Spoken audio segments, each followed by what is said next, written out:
I am Professor Matt Frost. I head up the international work at Plymouth Marine Laboratory in the United Kingdom. So my responsibility really is to do with getting science into international global conventions such as UNFCCC and others. And I'm really honoured actually to be asked to moderate this with such an esteemed panel. My role today, as much as possible, will be to keep things moving along and not to say too much because I really want to hear from the panel today because, as I said, it's a really great list of speakers. Um, just for those of you who might not have attended one of these before, the Virtual Ocean Pavilion, this is its fifth year, if I'm not mistaken. And for me, it's one of the most, it sometimes does get slightly overlooked, obviously, compared with the big negotiations. You're not going to see it on the BBC.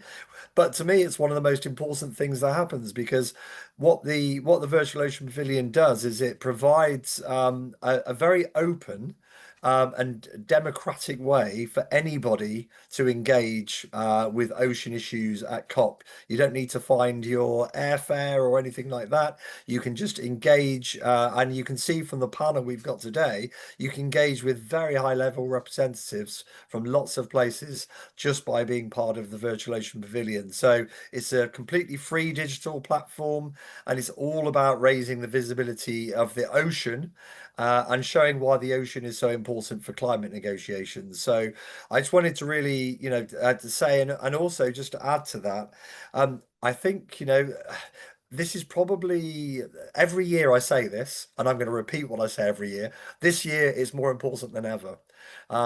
We all know some of us will be there on the ground in Belém. Some of us won't be, but I'm sure you're all aware, and we'll all admit it's been challenging. It's been challenging for lots of logistical reasons. It's challenging for every organisation. I know our organisation every year. Do we have enough passes? Do we have enough accreditation to attend? What the Virtual Ocean Pavilion does is it sidesteps all of that and says, you don't need it. All these worries you're seeing about can I get enough passes and all the rest of it? Can I find accommodation? You sidestep all of that with the Virtual Ocean Pavilion, and you're just hearing from high level people and engaging in the discussion. So I know I say it every year, but I really do think this is the most important year that we've run this pavilion. As far as today's event, it's a really exciting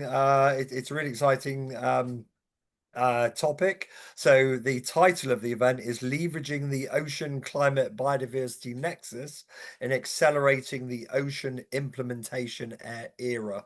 And I think that penultimate word, implementation, is what this is all about. We're past the point of just talking about theory and concepts and ideas and what we could do and what we might think about agreeing to do. This COP is all about how do we move forward now to implementation down on the ground? How do we move things along? And with that, I'm going to stop my introduction because it's now time for our first intervention from dialogue to decision, shaping ocean outcomes at COP30. And I'm delighted to say that to give that intervention, we have Ambassador Carlos Mochio Bicalho Cozende. I hope I pronounced that correctly. And Mr. Ulrich Lenhardt. Really privileged to have you both speaking. And over to you. Thank you. Thank you. Thank you very much. So you would never be able to pronounce that correctly, so don't worry about it. No, I was fortunate enough to share with Ulrich this year's facilitatorship of the Dialogue Ocean and Climate. It took place in Bonn in June, as usual. We are now almost concluding this cycle. As you know, I'll be on this position only for this year. Next year, Fiji will replace Ulrich, will continue. So this year, we decided to deal with three obvious issues that would be a nice continuation and a good link to COP. The first one was, of course, the inclusion of ocean targets in NDCs. So the expectation was that countries were on the cycle of presenting their renewed NDCs, and we would hope that they would include ocean targets in it, and we would wanted to promote that idea. On one hand, it's said that we still don't have the necessary number of NDCs presented, but on the other hand, those that have been presented, around 80% have ocean targets, which is a very good result by now. And I'll be able to follow up on that. The second issue was the inclusion of ocean indicators in the discussion of indicators for adaptation. Again, very close to the ongoing negotiations, trying to include the ocean dimension in all the dimensions of the negotiation.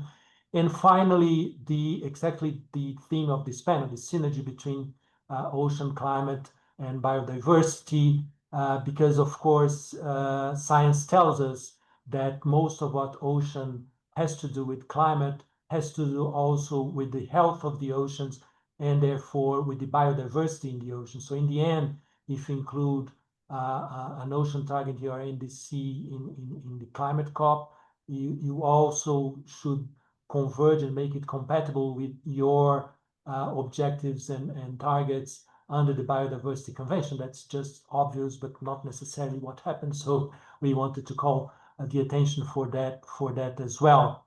So now we are moving on to COP. We were able to include in the Leaders Summit a session on nature that will deal with forests and ocean. The two dimensions are explicitly mentioned in the title of the session. So it would be important that everyone that has this opportunity to try to promote the idea that its leader, when he or she speaks in the session, would also deal with the ocean in that context. The idea also is that as a result of that, ocean would be present in the final summary of those discussions.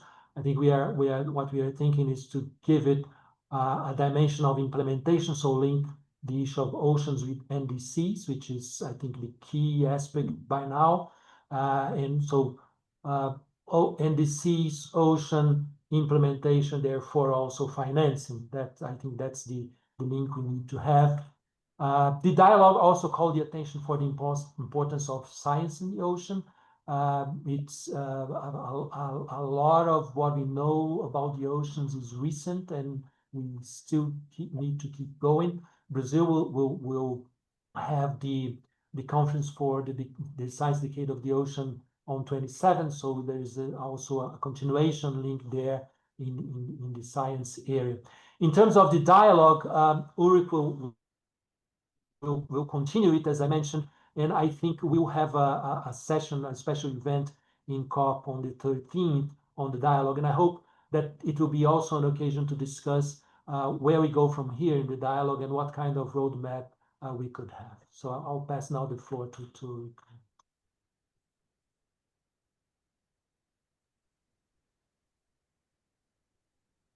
Thanks a lot. Is it okay if I immediately follow up on the intervention from Ambassador Cosendi? Thank you for having me in this event. It's just a few days before I travel to Belém, and really excited about that. Well, for me it's a pleasure to be in this virtual meeting, and also when I look at the different panel members, I see a lot of faces that were so incredibly important in shaping the ocean and climate dialogue. So I'm really grateful for that, and that's really the first thing I wanted to say. Ambassador Cosendi has spoken already on what the approach for the ocean and climate dialogue was.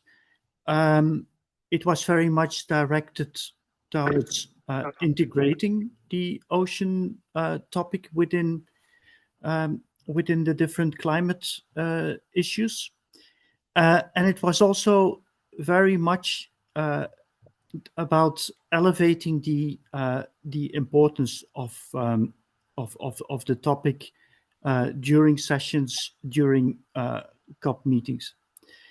From the very first moment when we started engaging with parties and with civil society on how to approach the dialogue, what we felt was that the dialogue was a success in creating a platform and bringing the ocean and climate communities together. Also in kind of scanning all the possible avenues for synergies between ocean and the climate topics that were under consideration. But we also felt that there was still room for improvement of the dialogue, and particularly in increasing its impact. A observation was still that very many delegates and also observers present at sessions saw the ocean and climate dialogue too much as a niche that was that was acting in the periphery of the sessions. So that was for us the big challenge, bringing climate much more to the center. And for doing so, we obviously looked at what really constitutes policies on adaptation, mitigation, also means of implementation, and how can we impact that design phase for these policies, which evidently brought us towards the NDC preparation and implementation, to the global goal on adaptation and the indicators that are under consideration, and also to the synergies between the different international regimes. And what we then did with the ocean and climate dialogue, once again, thanks a lot for all who helped us in that respect.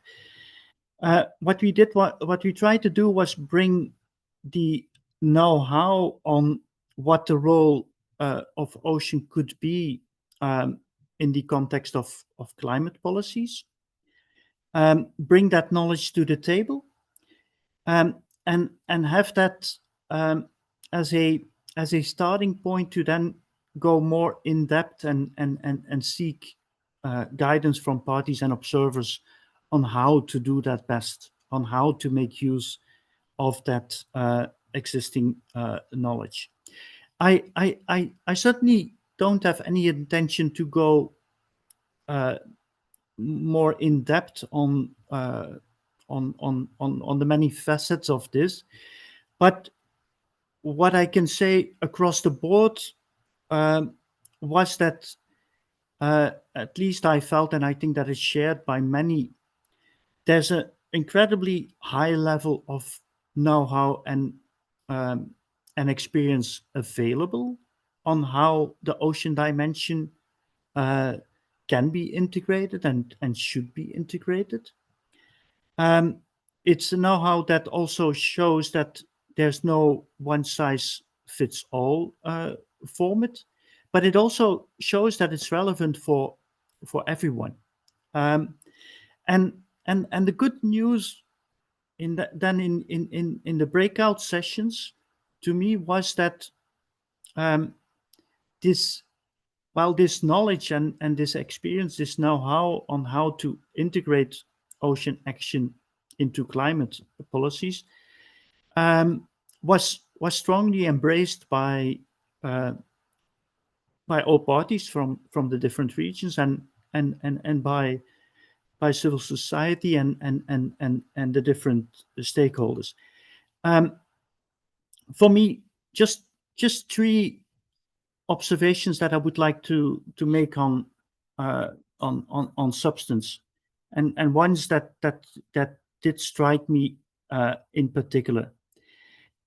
I think it came with a very strong sense on how much healthy ocean ecosystems are a baseline, a fundament for reaching the goals on adaptation, but also on mitigation.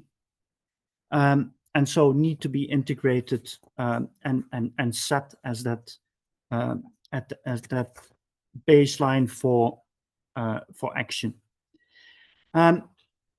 The second one was I think an obvious one, but nevertheless one that you impossibly can neglect, and that is how much ocean-based action, be it on renewables, on reducing emissions of shipping, on food production, can contribute in setting ambition, in reaching the 1.5 goal, in getting to resilience, also taking together with that baseline of having healthy ocean ecosystems.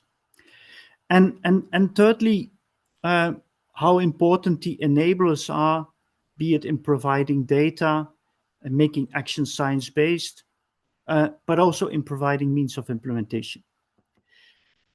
Now, that's all I wanted to say about the Ocean and Climate Dialogue. But looking ahead now, and I will take, well, Matt, just to say, I'm aware of time, and there's not that much I want to add.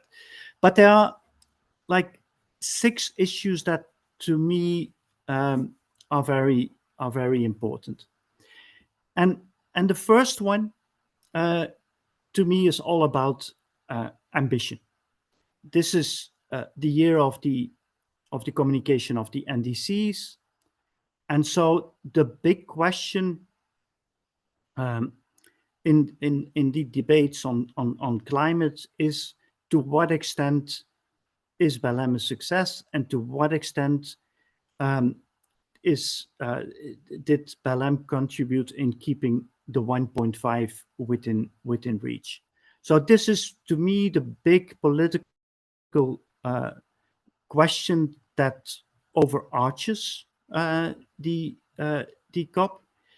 And I think having a strong political message coming out of the COP has immense consequences on the health of our ocean.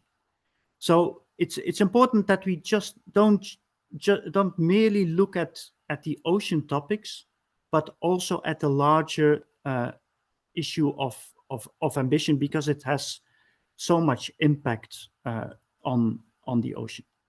The second point, from my perspective, will be all about the extent to which this COP will be one that will look at climate and nature in a synergetic way, and so break the silos. And in this respect, I'm super grateful to the COP presidency on what they have established. Congratulations, Ambassador Kozendi. Congratulations, Dr. Marines. I think it's very important that we have, as a first thematic session for the leaders, the discussion on forests, the discussion on ocean, putting implementation at the center. Also very much with the Ocean and Climate Dialogue, and also the UNOC 3 conference as a basis.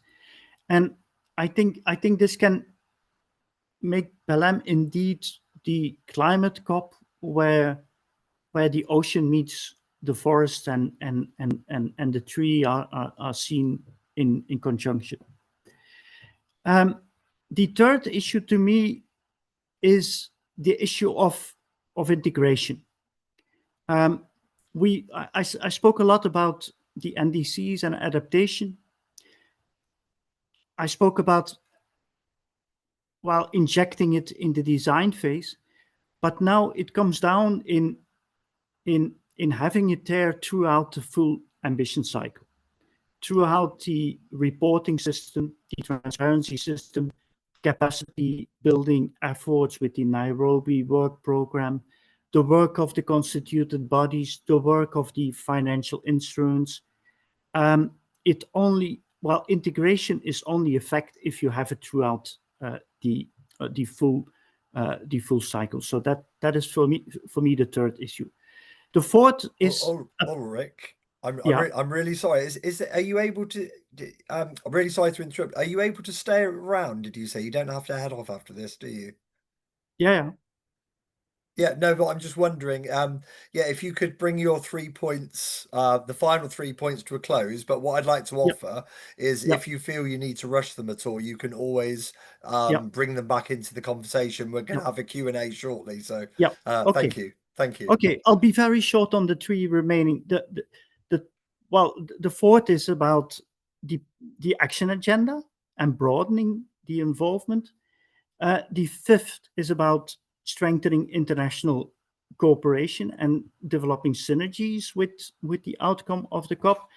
And the sixth, to me, is all about how you put those different pieces of the puzzle together and capture it in a political agreed outcome that also would make you accountable to implement it. But I will stop here and I hand back over to you. And sorry that I couldn't stay within the time limits. No, thank you. Ulrich. No problem. It's just I want to make sure we get the other speakers in. I'd really like to come back to what you're saying because I think it's really important. So I think that's why I wanted to double check you were able to stay for the first Q&A. I mean, and I should have said, I mean, in terms of the Ocean Climate Dialogue, having yourself and Ambassador Sunday is great because you mentioned, I think it was the ambassador who said at the beginning. And you picked it up as well about, how do we increase the impact of the dialogue and bring it to the center? And I think the fact that, we've got you as, you yourself, Deputy Director for the Environment, Climate Policies and Cooperation in the Federal Public Service Foreign Affairs. I won't read your other titles, there's a few. And obviously Ambassador Kazende, you're Secretary of Multilateral Political Affairs in Brazil. I think to have you two there with such clout, if you like, to be able to take these key messages from the dialogue and hopefully achieve exactly what you've said, which is bring the ocean to the center so the dialogue has impact, I think was a really important point you've made. And we'll definitely be coming back to your list of issues as well. So thank you so much. That was a really really great start to get us kicked off. I'm going to keep us moving now to make sure that we can have the other speakers before our Q&A. So our next speaker is Dr. Mariners Scherer, who has the COP30 Presidency Special Envoy for the Oceans. So I hope I got that title correct, and welcome very much. I'm delighted for you to join us. Thank you. Thank you, Matt. Thank you very much for having me here, for inviting me to be here at this opening of the Virtual Ocean Pavilion. It's a pleasure and honor to be here. And so just saying some warm greetings to all joining us across the world as well. And so it's so great to be here because this is a space that connects our global ocean community and reminds us that we are all part of this blue planet. And we can see that over the past years, as we just heard from our previous speakers, the ocean is finally moving from the sidelines of climate discussions to the very heart of climate action. And as was said, this year we will have ocean at the World Leaders Summit in the nature segment together with forests. And as I always say that as soon as I received this hat of special envoy, people started asking me, how could we bring the ocean to the center of climate discussions and negotiations? And my first answer was always, how come it's not yet? We know scientifically, politically, morally, there is no path to a good climate without a healthy ocean. The ocean absorbs 90% of the planet's excess heat, a quarter of CO2 emissions, and produces half of the oxygen we breathe. But we are impacting this ocean. Warming, acidification, and biodiversity loss are pushing it to its limits, and we need a healthy ocean to be our biggest ally tackling climate change. That's why the Ocean Climate Nexus momentum is so important. We must connect UNFCCC, CBD, the Ocean Decade, the implementation of the SDG 14, the Blue NDCs, bringing them together into one powerful integrated agenda for planetary health. And this momentum, we are having that very strong in this year. Early this year, we have UNOC in Nice. That was a big step forward that brought science and policy, national and local priorities and cooperation.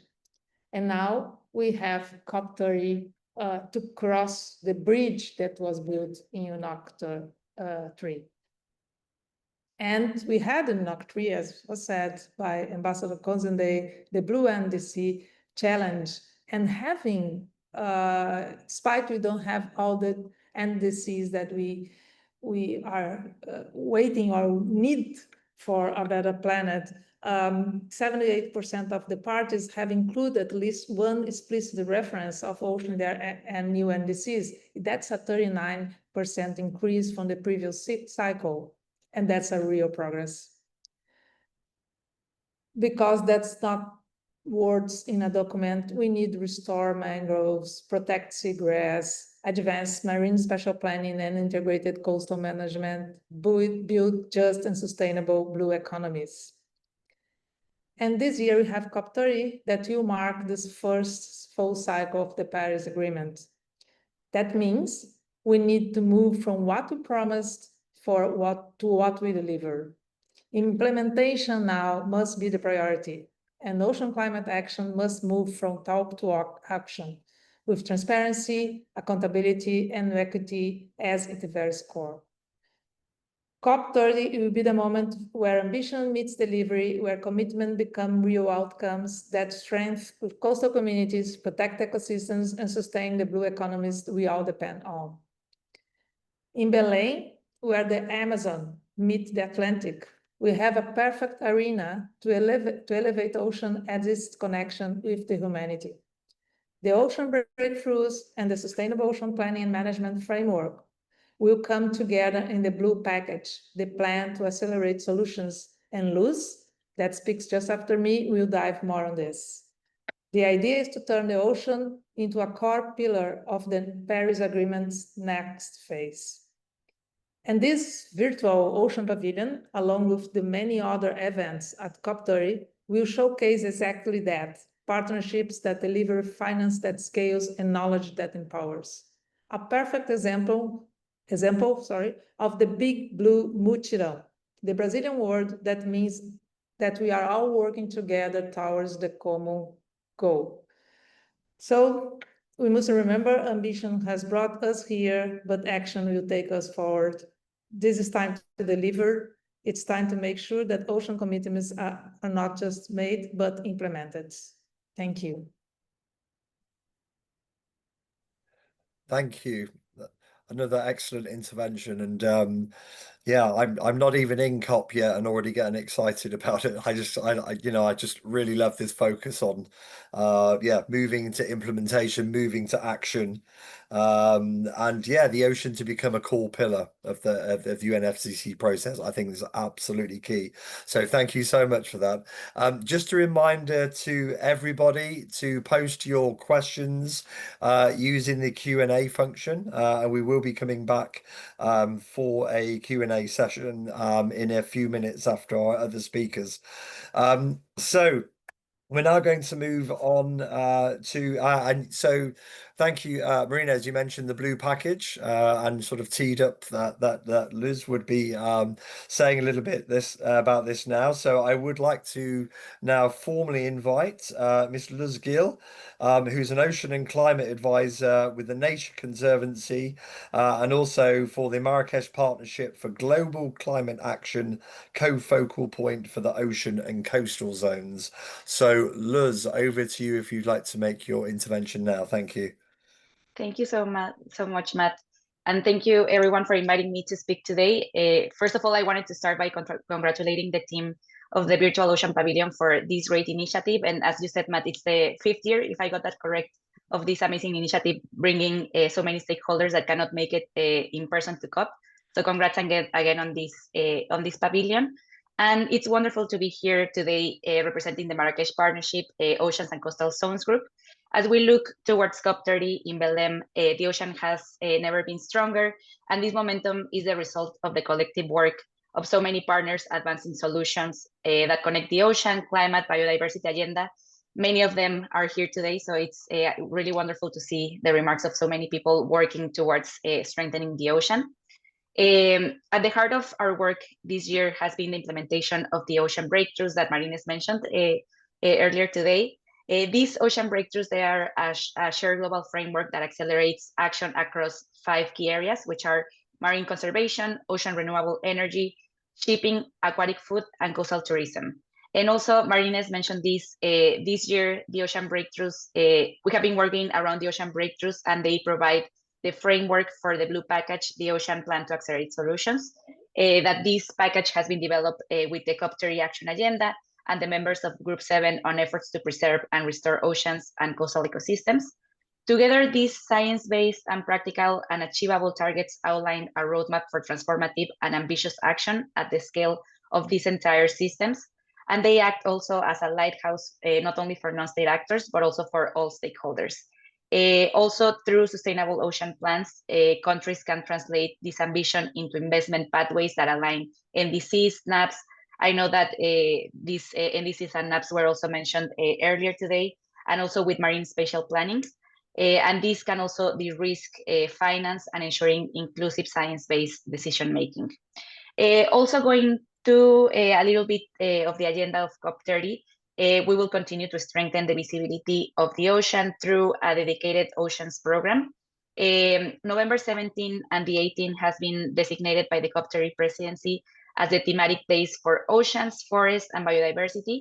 And we're expecting a very rich agenda across these 2 days. For example, and these are just snapshots of the agenda that we're having on these 2 days, but for example, on November 17th, we will have a showcase of highlighted results and solutions, a global mutirao for the ocean, accelerating the ocean breakthroughs. Here we will present the Blue Package and how we're expecting to mobilize all of these different outcomes. And we're also going to have a Plan to Accelerate Solutions workshop. This workshop will be focused on equitable coastal climate solutions for people and planet. So this is for November 17th. And then for the November 18th, we will shift a little bit the focus to implementation and planning. We will have events such as the high-level event on sustainable ocean planning and management for a healthy ocean. Also, we're going to have a session on marine spatial planning and marine protected areas as strategies for sustainable ocean planning and management. So as I said, these are just a few highlights from a very broader ocean agenda that will unfold at COP30. We're going to have many more events, initiatives, and announcements from government partners and non-state actors. And the goal is simply not to host events, but also to weave a cohesive ocean narrative throughout COP30. We have been speaking a lot since the beginning of this event about this sometimes siloed approach, and Marines mentioned this, that when she took the role as an envoy, she noticed about how siloed the ocean can be in climate discussions. So that's also the point that we're trying to make here, to weave this cohesive narrative around the ocean and link also the ocean to global priorities under the Paris Agreement, the global goal on biodiversity as well. So making sure that we weave the importance of the ocean around these different narratives. Also something very important is the growing role of non-party stakeholders. Through the Marrakesh Partnership, we're seeing incredible leadership from cities, regions, indigenous people and local communities, civil society, and the private sector. And we really want to bring those voices into COP30 and the different events we're having. These actors are currently mobilizing finance, innovation, partnerships also to deliver the ocean breakthroughs, helping to bridge this gap between high-level commitments and real implementation. At COP30, this will be visible not only through official events, but also through initiatives like the Virtual Ocean Pavilion. And this way we can ensure that all voices beyond BLM can still engage meaningfully in this process. So just to close, the ocean community is entering COP30 with a lot of alignment, I would say. And I feel like this event is a clear example of this alignment. We're aligned around shared goals, clear messages, and a spirit of collaboration. Now our collective task is to ensure that the ocean remains at the heart of climate action, not as a siloed topic, but as a vital pathway for delivering adaptation, resilience, and equity.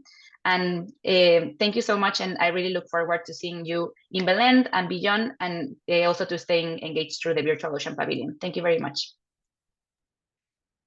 Thank you, Liz. That was great. And I think the point you made there now, after the third intervention, just listening to all the passion you've all brought to this, but also you made a really key point there that the ocean community is really starting to show that we have shared goals. And one of the exciting things on this as we move through the panel and have this discussion is just hearing how we're actually all coalescing around some really key themes. And that's really nice to see. And I think really important, we're not disparate voices coming from all different angles. We've actually spent enough time together now and been doing this long enough. And I see that experience on this panel to know what needs to be done. And I love that point you made about how we're working together for that shared agenda. That was great. Thank you. Okay, I'm going to keep us moving along. So I want to make sure there's plenty of time for discussion. So our next speaker is Miss Anna Marie Laura. So nice to see you, Anna Marie. And Anna Marie is Senior Director of Climate Policy, Ocean Conservancy, Friends of the Ocean and Climate, and Friends of the Blue COP at COP30. I'll tell you what, next time I'm going to ask you all to have shorter titles because you're all too important and do too much. I'm using up time, but great. But no, it's great. It really is. So, Anna-Marie, if I could invite you to take the floor and make your intervention, thank you. Thank you so much, Matt. And I just want to also echo the thanks for the Virtual Ocean Pavilion. It's amazing to be able to speak here at such an inclusive platform on the way to COP30, and also to be able to speak following up from both of our co-facilitators of the Ocean and Climate Change Dialogue, the Special Envoy for the Ocean, Dr. Scher, and Liz Gill from TNC, who's leading on the Action Agenda and the Marrakesh Partnership. I feel like I'm playing cleanup a little bit, and it's a great spot to be in because I can maybe go a level deeper with some detail. And to that end, I did want to share some slides, but I am going to start my timer, Matt, so don't worry. I will try to be succinct. Just give me a thumbs up that you can see those, Matt. Okay, great. So I wanted to start with just a brief explanation of Friends of the Ocean and Climate for those who aren't familiar. It really began a number of years ago, back when the first UN Ocean Conference was held in 2017 under the leadership of Fiji and Sweden. And we saw parties, this was in the SDG context, really championing the ocean as integral to achieving sustainable development goals. We later, out of this initiative, saw the Ocean Pathway Partnership Initiative. And if you, really quickly, I'll just say this, the aim of this initiative to integrate oceans into the UNFCCC and increase action in priority areas to ensure inclusion of oceans and NDCs looks awfully familiar. And I think this is great to have seen emphasized over the years. And this was where we saw parties at the UNFCCC start to make this a clear priority, and those parties grouped together to launch Friends of the Ocean and Climate. So that's how long the initiative has been going on. It's an informal group of parties that takes this agenda forward, really championing and integrating ocean climate action at the UNFCCC. We saw a number of things happen. I'm going to skip a lot of the detail. But I wanted to mention after this, which was alluded to COP in 2021 with COP26, which was held in Glasgow, and the Glasgow Climate Pact. That's where we saw language in that climate pact that mandated the ocean and climate change dialogue, where we have our co-facilitators of the dialogue with us today. And it also invited parties to integrate and strengthen ocean climate across the UNFCCC. And as Ulrich has mentioned, this integration is really key. So what I'll be sharing are really the breakdown, some opportunities for COP30 in both of these buckets. Strengthening ocean action and national climate goals. As has been mentioned, the NDCs and the global stocktake are our key tools to do this. And then there are a number of other areas where we can seek to strengthen and include ocean and UNFCCC processes. And the goal of integrating, I think it's wonderful it's been mentioned so far, is that the UNFCCC provides resources, whether it's technical capacity, technical advice, capacity building expertise, the mandates for how we should spend climate finance. And so when we look at strengthening across the UNFCCC and these other processes, our end goal is really mobilizing that support the UNFCCC bodies and experts can provide to implement ocean climate solutions, both our mitigation and our adaptation solutions. So just a quick, this is the end of the timeline leading up here to COP30 in Belém, Brazil. We're coming out of the third UN Ocean Conference on the heels of COP29, where Friends of the Ocean and Climate issued their first joint statement as a group of parties. It's really important to mention that at COP29, there wasn't a clear need for text in an outcome of the COP. So there were lots of decisions going on. There was a huge focus on the quantified, the collective goal and finance last year at COP29, and the ocean climate community was engaged and present, but there wasn't a clear text language that could point to and say, oh, we achieved this. And that was perfectly fine. This is the point about strengthening across all of the work going on at the UNFCCC. And so the Friends of the Ocean and Climate saw this. They issued a joint statement about the importance of continuing to integrate and strengthen ocean climate action. And that was a wonderful outcome. And of course, that came on the heels of COP28, where we saw the conclusion of the first ever global stocktake. Where we did see ocean language that ended up in the outcome of the global stocktake, and we saw the reference to ocean in the global goal and adaptation decision text. So just some examples from COP28 and COP29 of what you will see as an outcome of parties really championing these efforts. So as was mentioned, one of our opportunities is elevating NDCs. The Blue NDC Challenge was launched at UNOC by Brazil and France, and these parties have already joined the challenge. There will be more joining at COP30, so stay tuned for the events where that will happen. But this is just really an effort for all of us to have that strong narrative on ocean being included in NDCs, contributing to what Ulrich mentioned of like reducing emissions so we can protect the ocean. And these are really the areas they match with the breakthrough topics that Liz mentioned. So these are the areas that we know we can see the most mitigation potential, where there's also opportunity for adaptation, and that we hope to see increasingly in NDCs. To learn more about the Blue NDC Challenge, here's a handy QR code, which we can also share a link to this document in the Q&A chat. Was referenced the NDC synthesis report. This is the official report, has just come out. This chart can be found in that report, but as you can see, we see a common theme from the last NDC submissions into this year, where we have far more adaptation solutions than we do mitigation solutions. Of course, we are seeing an increase in that as the first top line, that it's wonderful to see more parties including references to ocean and including ocean climate solutions. And then we know we still have some work to do elevating the role that these mitigation solutions can play, helping reach our climate goals. The World Leaders Summit is a huge opportunity for this narrative on ocean climate solutions. as is a high-level ministerial event that's being hosted by the presidency and by France, where the Blue NDC Challenge will be emphasized. And we encourage participation and attendance in all of the presidency-hosted events, as well as those action agenda events that Luz mentioned. Those are what the presidency is championing. Those are the messages that have been identified as key to the outcomes of COP. So we really encourage these official events to have high attendance for any of your colleagues who will be on the ground in Belém. And then finally, I will just quickly mention the Ocean and Climate Change Dialogue event is another one of those for all of the reasons the co-facilitators mentioned.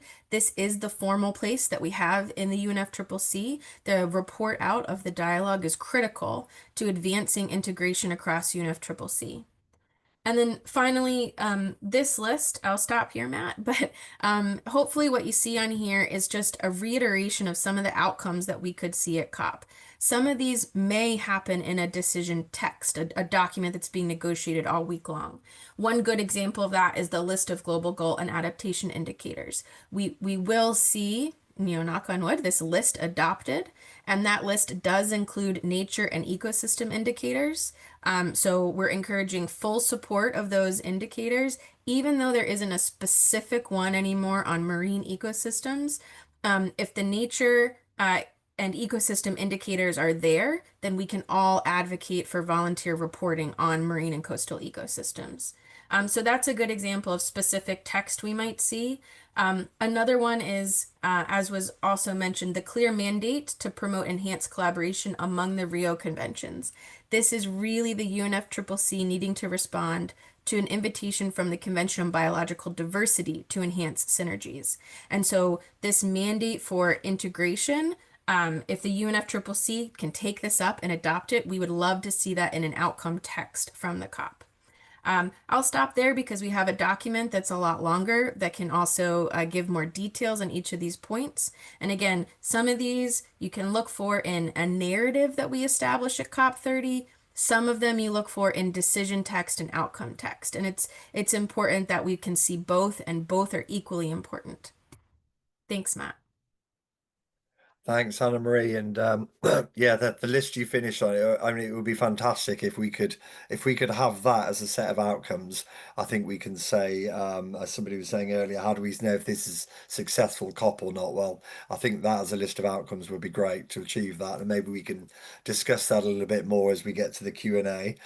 So yeah, thank you once again for another inspiring intervention, and we have one more intervention now before we get on to the Q&A, who is Professor John Sidorn, who's the Chief Executive at the National Oceanography Centre in the UK, and also the head of the UK delegation to the IOC UNESCO. So just a quick reminder before John rounds up this first session to keep posting your questions in the Q&A, and we'll come back to those, whether you get an answer or not. We'll come back to those in the discussion. So yeah, so for the final speaker, I'd like to introduce John. Thank you.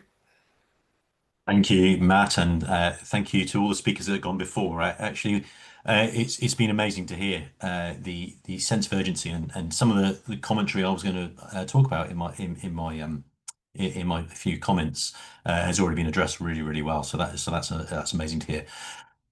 So maybe backtracking a little bit, how can science catalyse urgent action? That's really the challenge for us ocean scientists. And I'm at the National Oceanography Centre, which is one of the number of large-scale ocean research centres that does ocean science from the coast to the deep ocean, and from physics to fish to people. And that already tells you about one of the challenges around doing ocean science. Ocean science is not a narrow subset of work, but it incorporates a wide range of thematic and geographical challenges.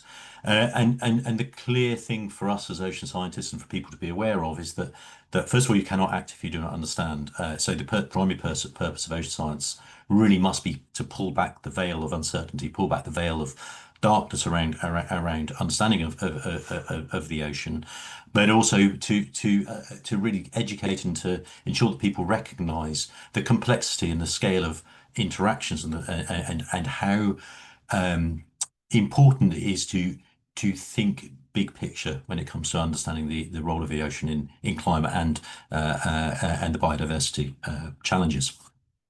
So we all know some of the big stats. 70% of the surface of the Earth is ocean, 99% of the living space, and it's really not too trite to say that most of all that is unknown and unexplored, even for the basic physics. But when you come to understanding climate, when you come to understanding biodiversity, we have to go far beyond the basic physics, and we have to go beyond just that question of scale. We also have to understand how all those different components of the ocean interact, making sure that we understand when we make a change in how we interact with the ocean in the polar regions, for example, that it will have impact on our weather in Northern Europe as one element, and the physics and the carbon, the chemistry and the large scale ocean currents, the fish stock reduction through fisheries and the food resources. They're all things that interact in complex ways that require scientists to work out those many scales across those many disciplines. We also mustn't forget that really when we talk about ocean providing the key to climate, it's not only about problems. So the ocean really is a source of problems around natural hazards, storms. The energy in our atmosphere is directly related to the heating coming from the ocean, of course. So we really need to understand those problems so people can adapt to the challenges of the future. But we also have to remember that the ocean comes with a lot of solutions. It stores an enormous amount of heat, water, and carbon, and how that will change into the future is a question that ocean scientists really need to focus on. The question for us then is, when we come to building that understanding, how do we get that picture of those complex interactions across many thematic areas? And the key to that is, of course, observations. We can't do anything without getting into to understanding the ocean, without looking at the ocean in some way, shape, or form, whether it's remotely or in person. And there is a real challenge at the moment around facilities to observe the ocean. Although the world's community seems to be increasingly aware of the challenges for climate and biodiversity of the ocean, we are under increasing threat to our observing platforms that allow us to understand the implications of the changing environment. If we do not pay respect to that core heart of ocean science that ensures that we're able to really understand what we're doing, we really won't be able to act with any true understanding of what the implications of our actions are. And all actions within the ocean environment are actions that have complex, interdependent responses, as I've noted. And those observations can be continuing the traditional stuff. We really mustn't forget the traditional stuff. So sea level monitoring, at least in the UK, for example, we're actually far worse at sea level monitoring now than we were 5 years ago. That is not the direction of travel we want to be going in terms of the number of sites for climate quality, for example. But also the new challenges of bringing new societal challenges are bringing new observing challenges. So how do we understand tipping points? We need to understand what observations we need. How do we understand new exploitation activities like carbon dioxide removal or resource mining, resource exploitation and deep sea mining? All of these things need new observations. So if we're going to take our that ocean climate biodiversity nexus seriously, we have to take marine observations seriously. Luckily, I think we are at a real paradigm shift in time. There are many opportunities to scale up ocean science with novel technologies, and those technologies may be physical technologies like robotics, but also the ability to do remote observing using artificial technology techniques to get more information out of available sensing that's already in the environment is really at a point where we can really make a scale change in our observing of the ocean. Much as we had satellites in the 90s and the Argo program, I think now in the 2020s, we need to be looking at what is going to make the same step change in our ability to understand the ocean. And that may well be scaling up a whole load of autonomy in robots. It may be about instrumenting undersea cables, for example. And then, of course, the AI and digital twins will allow us to get more data, more information, more knowledge out of what we already observe. But they can't do anything without the observations. So once you started to understand, and I think actually it's wonderful to come at this stage in the conversation, because it's already been noted really well by the previous speakers. understanding is nothing if you can't communicate, if you can't engage with society to really express what that understanding leads to. So we're lucky, I think, at the moment, as a science community, ocean science community, that people really respect and value the science we're doing. But we need to make sure we're better at making sure that that science is accessible, understandable, and is really directly focused on the problems of society, because it's becoming a lot busier environment. People are much more conscious of cost. They're much more conscious of other priorities. So if science is going to support action in this space, it really needs to be clearly focused on the problems that society is facing.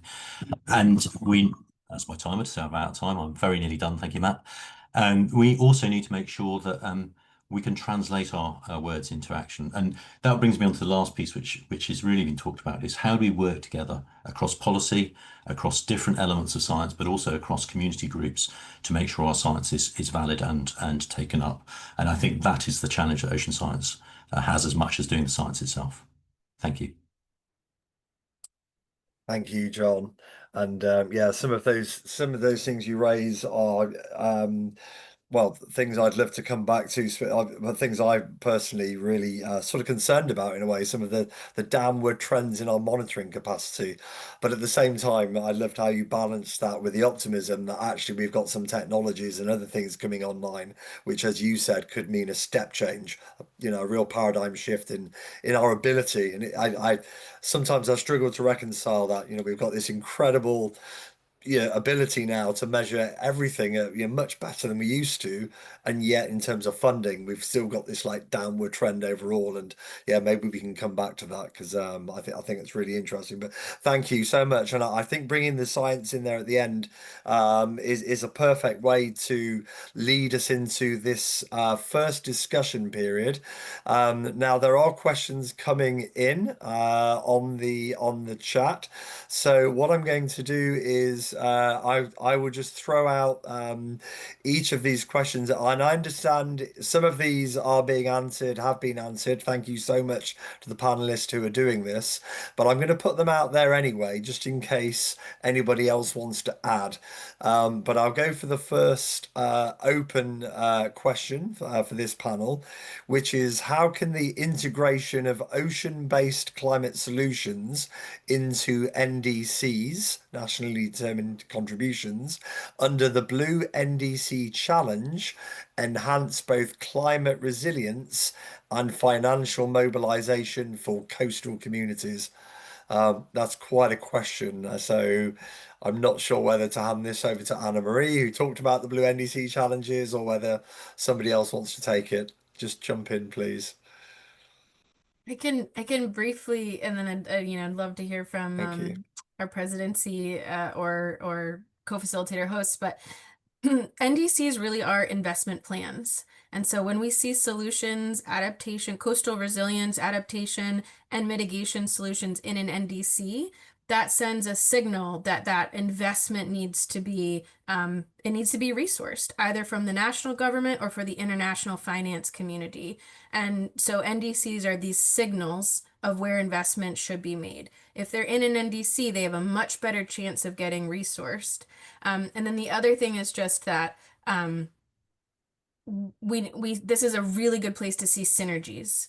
If we include renewable energy for coastal nations, for remote coastal communities, that also helps them with energy security and energy independence, which is also key to being prepared for climate change and being more resilient. So there's a lot of synergies we can see if you include ocean climate solutions for coastal community resilience. Excellent, thank you. Marinez, do you want to come in here? I want to answer this question. It's not a complete answer, but just giving an example of the Blue NDCs that was presented by Brazil. And two of them were related to, or the three of them were related to things that it can enhance coastal resilience. For instance, protecting coral reefs and protecting mangroves, and having the marine special planning in place with identifying, for instance, areas to be restored and protected. So coming from the example of Brazilian NDC, so I have to say that we will enhance the coastal resilience for sure if you put that in practice. Excellent, thank you. Did anybody else want to come in on this particular topic? Ambassador? Thank you. Now, just to make a general comment in terms of the idea of including ocean targets in NDCs and the consequences it has, I think it also creates kind of a community of interest of a number of countries that when they include that, they become interested in work together with other countries that have those same objectives, reinforce, for instance, the breakthroughs, the mangrove breakthrough, the coral breakthrough, and so on. So it helps to galvanize attention to the issues. So, of course, it has to be based on strong national plans. You really need to be serious about including this in your NDC. But once you do that, you can have then a collective action to improve financing, exchange of experience, and to the benefit of the health of the ocean, and therefore for climate resilience.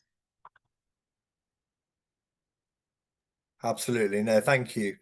Did anybody else want to add to that, or I'll move on to another question?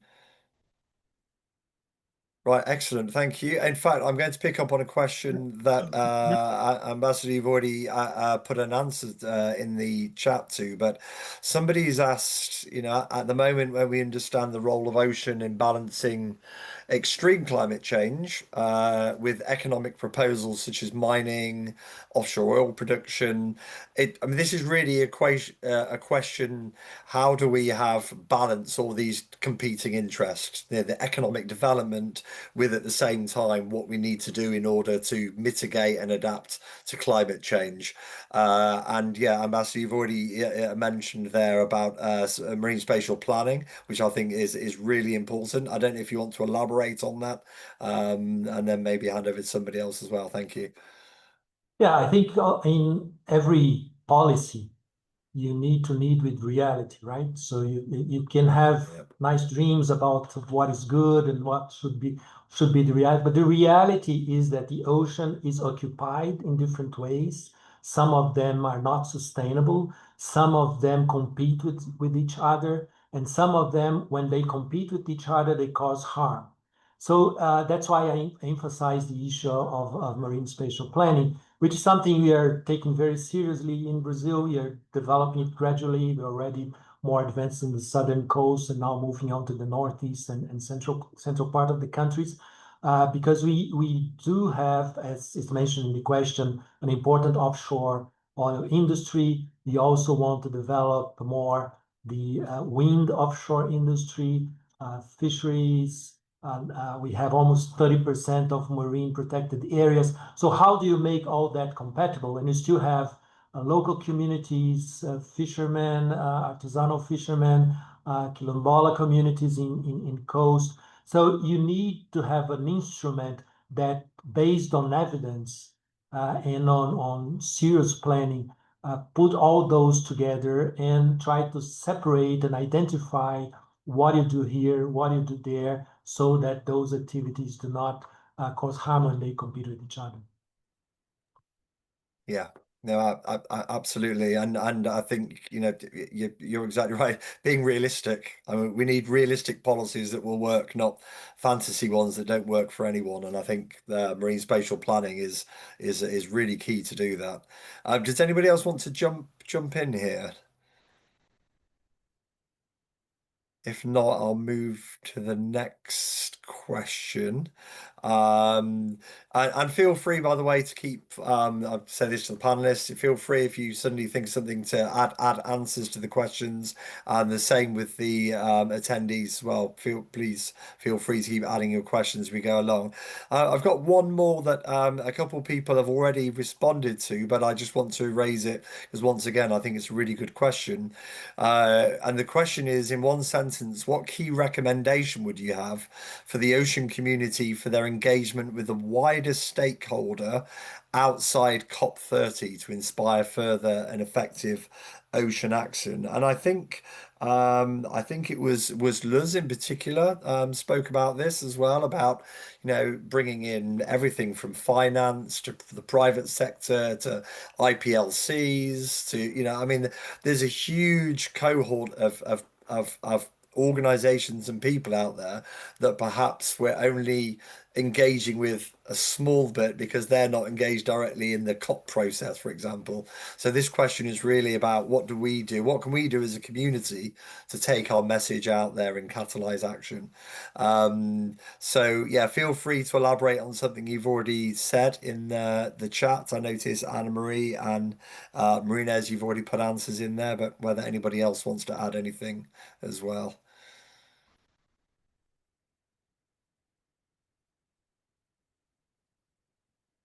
Okay, in that case, what I'm going to do is I'm going to say thank you to Ulrich, who has to run now, and I do want to come back to you on some of your points you didn't have time to elaborate at the end. So hopefully we can speak to you again. Oh, well, I will see you in COP if not before. So thank you so much, Ulrich, for your time.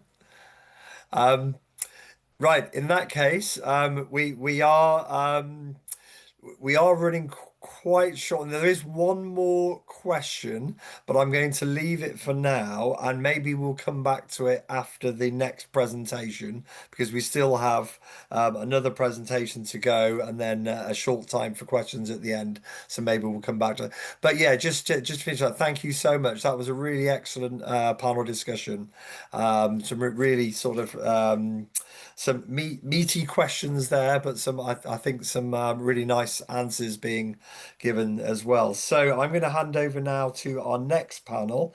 And apologies, I'm not going to go through in detail on all of your titles because it's a panel with 3 people here. So no, in fact, I will do that. So we have Mr. Will Steen, who's Marine Science Officer with Ocean Generation.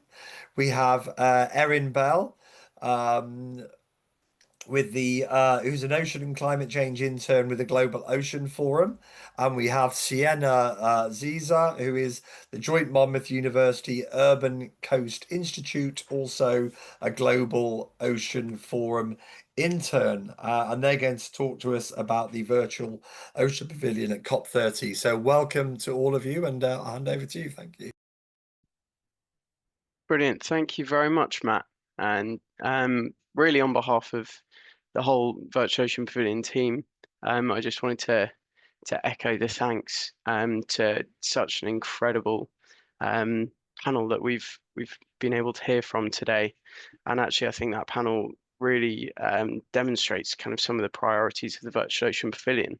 That in the title of this event, with leveraging the Ocean-Climate-Biodiversity Nexus, which is a whole lot of potential silos. And it's come up a few times here that we really need to be coming together, and just having the opportunity to have so many of these people speaking in the same place is something very, very special, and something that the Virtual Ocean Pavilion really has as one of its main goals.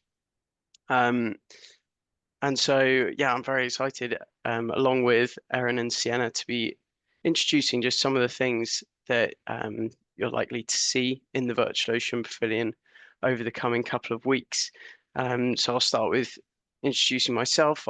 My name's Will Steen. I'm the Marine Science Officer for Ocean Generation. We're a UK charity focused on advancing ocean literacy. And so, as Professor Sidorn was kind of touching on earlier, one of the important things is really pulling back the veil around ocean science in order to facilitate, productive actions.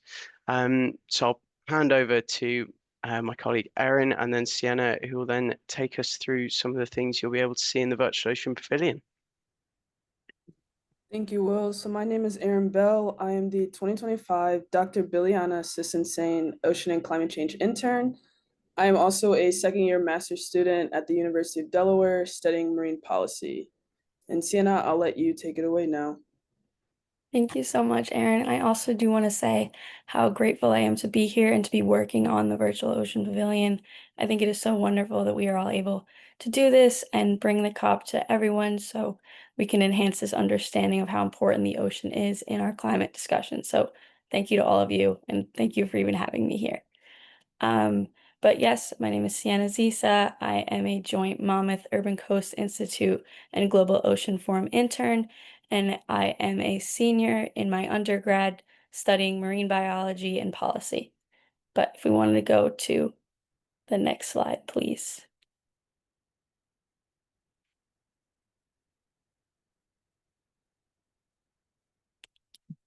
Great, thank you. So some of the features of the pavilion include interactive elements such as live events and roundtables, exhibition booths that are showcasing organizations and their research, as well as innovative on-location reporting from BLM. We also have the treasure trove of fun things that Will is going to cover later for you guys, a delegate bag for downloads, and then also a pavilion chat, which is really great for collaboration. Some of our highlighted features that we'll discuss later include top-line messages and youth-led interviews. So right here we have our landing page. It provides an overview to accessing the Virtual Ocean Pavilion. Each icon that you see at the bottom of the screen provides a pop-up description on the features of the platform. At the menu at the top of the screen, it takes you to different tabs to learn more about the pavilion, the history of the pavilion, as well as more information on the live events and exhibits that will be held, including speaker information and links to register to each event. Now, once you log in, you will be taken to this page, which is our lobby. The lobby is the key point to accessing the Virtual Ocean Pavilion. On this page, we highlight all sponsors, organizers, and partners that have helped make this possible, including the host country BLM, with using BLM as our background. The navigation bar at the top of the screen can take you anywhere you want in the platform. Our engagement tab, which is included in the navigation bar, gives you access to some of our key features, such as the treasure trove, youth-led interviews, and the delegate bag. And any technical support needed while in the platform can be found under the support tab.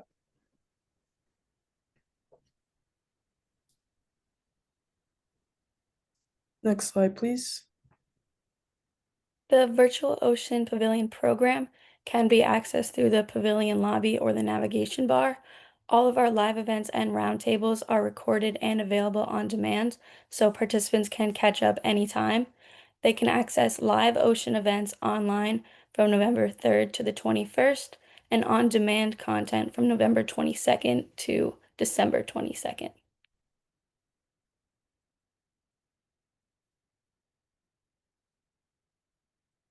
The pavilion will also feature high-level speakers, youth voices, UN representatives, and ocean and climate experts through a series of roundtable discussions that are organized by our collaborating partners to highlight key themes and messages. These roundtables will take place during the live days of the pavilion, covering a range of topics such as running an ocean conversation, ocean leadership, the BB&J agreement, as well as marine citizenship. So this year we will be having 13 ocean exhibits organized by lead ocean and climate organizations to showcase new and ongoing ocean climate biodiversity initiatives. Each exhibit has interactive features, including links, videos, and documents to learn more about the initiatives by these organizations. Throughout the duration of the live content, each exhibition booth will be featured on the pavilion platform during a spotlight date through the treasure trove. One of our exciting new features with the exhibit booth this year is our new permanent exhibit called The Ocean and the UNFCCC. This new exhibit, in collaboration with key partners, allows us to bring the COP to the world and the world to the COP through showcasing how the ocean is included in UNFCCC processes. This exhibit will highlight key ocean and ocean-related events organized by the UNFCCC Secretariat at the COP. Through development by key partners, we have collated reports from the Ocean and Climate Change Dialogue, Ocean and Coastal Zone Thematic Activities of the MPGCA, and highlighting COP decisions related to the ocean since COP15. The COP30 Ocean Events Tracker provides a centralized listing of all ocean-related events in and around COP30, including live stream details when available. Any organization or individual can submit events to be featured through the tracker, and all information will be accessible via the Ocean Events stand in the Virtual Ocean Pavilion lobby or through the navigation bar. This helps promote and connect ocean events across COP30 with all submissions incorporated into a shared calendar of activities on the Pavilion platform. Another one of our features is the on-location reporting and youth-led interviews. So we will have reports by partners and collaborators who are in person at COP30, which will be uploaded to the Treasure Trove. We will also be hosting interviews by youth delegates who will interview key experts from and around the world to provide deeper understanding of the topics addressed at the COP and the experts' perspective. These interviews can be found under the Engagement tab of the platform's navigation bar. This feature highlights one of our key messages that youth voices should be at the forefront of these discussions and is also designed to provide an opportunity for the youth volunteers to interact and learn from ocean and climate experts. No, I haven't been hearing a whole variety of oohs and ahs, but I'm sure that's because everyone's on mute as we go through the amazing features that we have. But carrying on, we have the Treasure Trove, which is going to be updated every single day. There'll be some new offerings in there, and we've got a real variety coming from some incredible places. We'll be showcasing some of the art that the ocean inspires, some stories from around the world, and various pieces of multimedia videos and music. And so you can access the Treasure Trove, and every day there'll be something a little bit different, including a little bit of daily trivia for you to just make sure that you've woken up. You can go through a few quick questions. And we will use it as a place to showcase, as we've said, some of the different interviews, spotlight some of the amazing booths that we have this year, and use it for a bit of on-location reporting as well.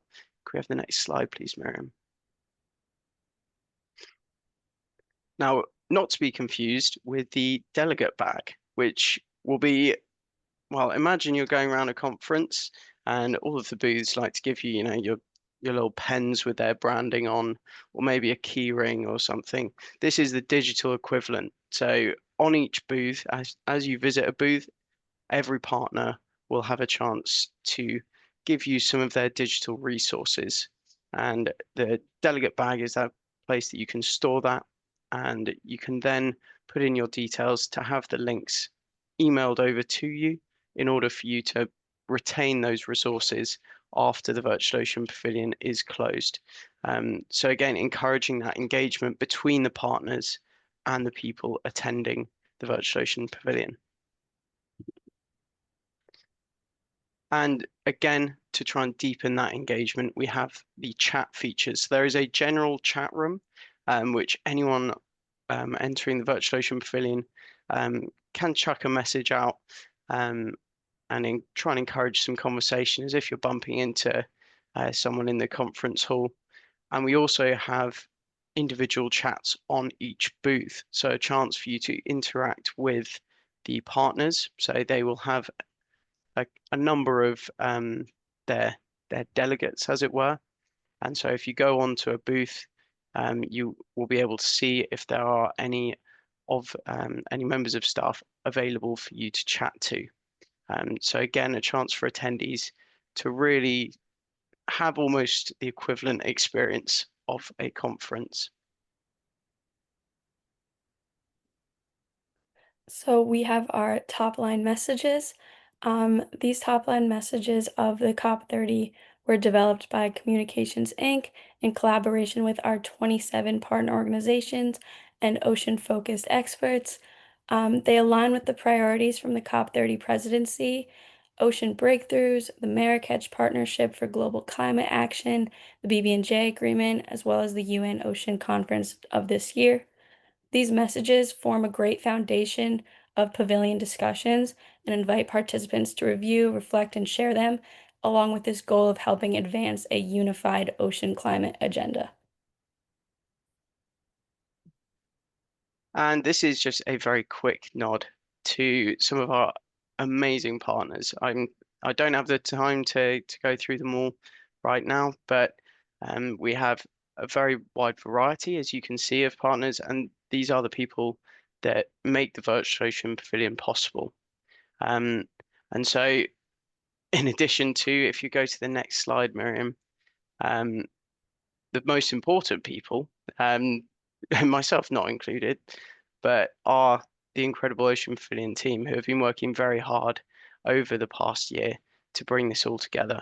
And so a massive shout out to Sienna and Erin, who you've heard from today, to Katie, who is an organizational master, my colleague from Ocean Generation, Joe McConnell, who will be spearheading some of the youth-led interviews, and Thekla and Miriam for really bringing everything together. And so a huge salute to you for creating something really quite special in my view. And now if you go to the next slide, if you do have questions about the Virtual Ocean Pavilion, do get in touch. We will be putting our entire focus into the Virtual Ocean Pavilion over the coming weeks. So there are a few emails up on the screen for you now, and I think there will be a brief chance to ask us questions here in the moment. So Matt, I will pass back over to you. Thank you, Will, and the rest of the team. That was great. I mean, this looks just so nice. Honestly, I just want to jump on it now. Actually, as soon as I've go back on it after this call. So no, really good and nice to see all the new features. And yeah, sorry it was muted and you couldn't hear the oohs and ahs, but I did say a little wow at one point, so I should have unmuted for that because it is really impressive piece of work. So yeah, well done to the whole team who put this together. It's fantastic. I think the important thing is we really just promote this and tell everybody what a great resource it is. So everybody on this, whether you're an attendee today, one of the panelists, please promote this as much as you can because you can see the work that's gone into it. You can see actually all the detail. The delegate bags. I mean, I wish all delegate bags were virtual because my luggage on airplanes is always full. What a great idea, virtual. So yeah, that really great overview. So I'm just going to open up quickly to see if anybody has either any questions for the team on the Virtual Ocean Pavilion, or maybe a comment or something you want to make. So I'll just give it a second to see let me just see if anything's coming through. But I mean, I did have a question for you guys anyway on what I've just said is, what is the best way for us to promote this? Is it just to talk to our own networks and people we know, or is it just to send a link? Is there a flyer or something? Because I kind of want to tell everybody about this. So what's the best way of going about that? Katie, do you want to field that one? Sure. Thanks, Will, and thank you, Matt, for the question. The goal is definitely to get the word out to as many people as possible. Of course, sharing this resource with our ocean and climate community, but also trying to reach wider audiences as well. I think some great feedback we got from some exhibitors was they were showing the booth to some of their colleagues who weren't in the ocean and climate space, and it was something that could help them understand the importance of the ocean and start to connect to this community and those resources. So I think this year we want to, of course, welcome all of our collaborators and our community members who are working tirelessly to promote the ocean and its importance, but also getting people outside of that community to recognize that same importance. So to that effort, we have lots of promotional materials available. We have some outreach flyers that we can try to share. We'll be promoting it through the social media accounts of the collaborating partners, so particularly the co-organizers, Plymouth Marine Laboratory, Ocean Generation, and the Global Ocean Forum. You can find more information on our pages and, of course, on the Pavilion platform itself. So really, we encourage all of you to take what you've seen today, what you've heard, and try to engage with this resource and spread the message as widely as you can.